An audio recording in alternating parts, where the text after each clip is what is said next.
I really am getting too old for that lark.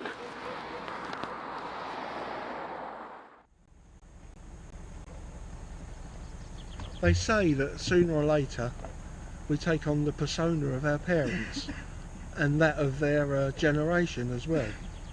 I must admit, I do find myself saying more and more, aren't things expensive these days? Well, if you look around, there are some awesome bikes out there for not a lot of money. Take the Kawasaki ZZR 1200.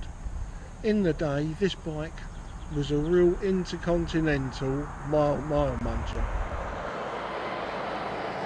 It was an evolution of the ZZR 1100, which held the title for being the world's fastest production bike for many years. But 15 years on, how does it stack up?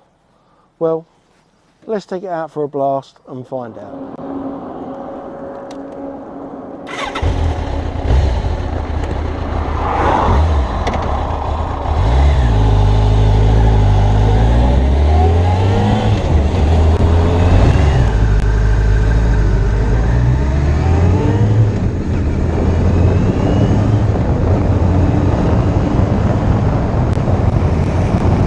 So, the Kawasaki ZZR 1200. This is of course an evolution of the ZZR 1100, which held the title for being the world's fastest bike for a number of years until the Honda Super Blackbird come along. With this bike, Kawasaki tweaked the frame, suspension, steering, and of course bored out the engine a little bit. Back in the day, this really was a intercontinental ballistic missile. 186 miles an hour, 155 horsepower, really was a rocket ship. Even by today's standards, it's still an extremely powerful motorcycle. The 4-cylinder engine on these gives quite a smooth delivery of power throughout the range. When you get above the sort of 4,000 or 5,000, it really comes alive, and yeah, hold on to your hat. This particular bike has got a slightly lower Corbin seat on it and 30mm bar risers, but it still gives a very sporty, prone feel to the ride. You are quite leant forward. In saying that, if you're a taller chap or chapess, this could be an ideal bike for you because it's quite long as well. The brakes on these are up to the standards of the day. Front brake is very nice. Ride quality is firm. It did come in for a little bit of criticism for having slightly cheaper suspension components on it, but you'd only really ever notice that if you was pressing on very, very hard, so not really a grumble. Overall, a very, very comfortable ride.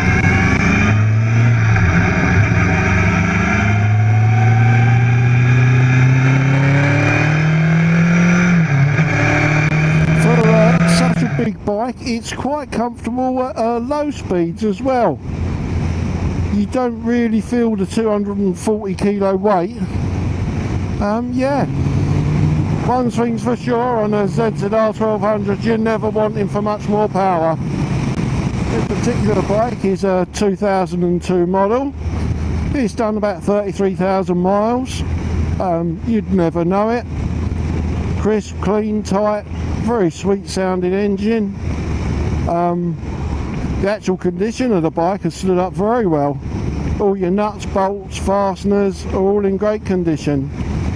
Some of the Kawasaki's of this period did tend to suffer with corrosion on some of the fasteners and bolts, but this bike survived very well. If it didn't have a number plate on it, you could quite easily pass it for a 5 or 6 year old bike. Not really heard any horror stories on these bikes over the years. The head bearings can wear prematurely in some cases, and 1 or 2 reports of some engine problems, but very rare.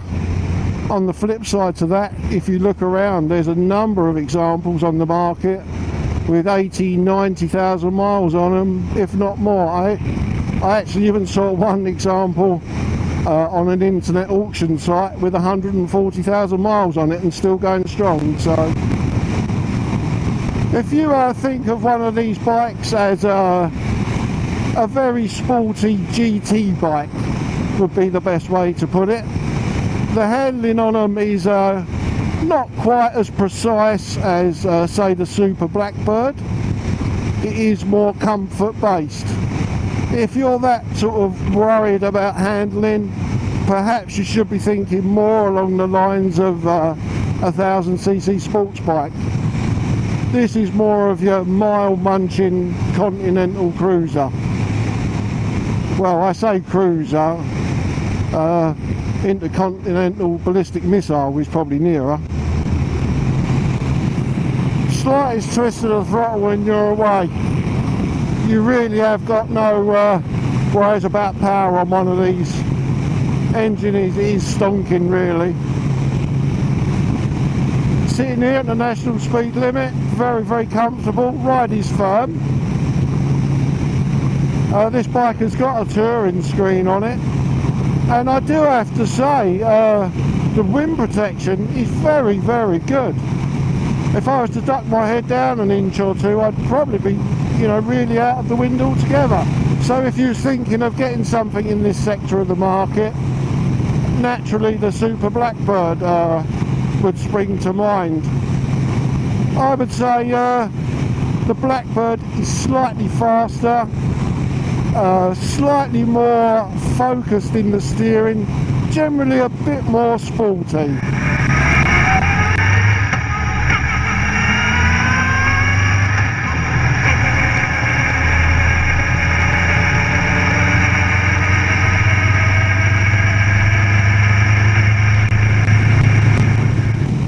And the dashboard cockpit is starting to become very slightly dated, but I like it.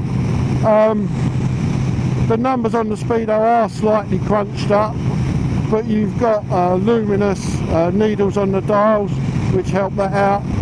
Also fuel gauge, temperature gauge, digital clock, everything you need on a day-to-day basis and to go touring. Because these are a carb bike, you still have a choke and a fuel tap. Mirrors on this bike are exceptional. You've got a really wonderful view of the road behind you, very good indeed. Yeah, it's nice and sweet going around the bends, no dramas, nice and smooth, suspension copes well. It's so effortless, it's just ticking over. Very relaxing bike to ride if you want it to be, but at the same time, if you want to press on, it's got all the power 99 people out of 100 would ever need. One of the good points of buying a bike like this as well is they tend to have been bought by more mature owners when they were new and subsequently looked after that bit more. So the chances of finding a really good clean bike at a good price are quite good. Wide range of aftermarket accessories for this bike. This particular bike has got the Givey luggage system on it with 3 very large panniers and top box. You could go touring UK, Europe, anywhere you like. I have been told by people who have been a pillion on these that they're very comfortable for the pillion. You certainly wouldn't be wanting for any more power, even with a pillion and full luggage. Back in the day, Kawasaki took some criticism for the way this bike looked. I personally always thought it was quite a good looking bike, and now 15 years on, I think it's matured well.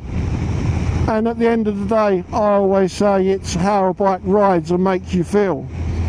You're not actually looking at it while you're riding it. I'd rather have a bike I enjoy riding than one I enjoy looking at.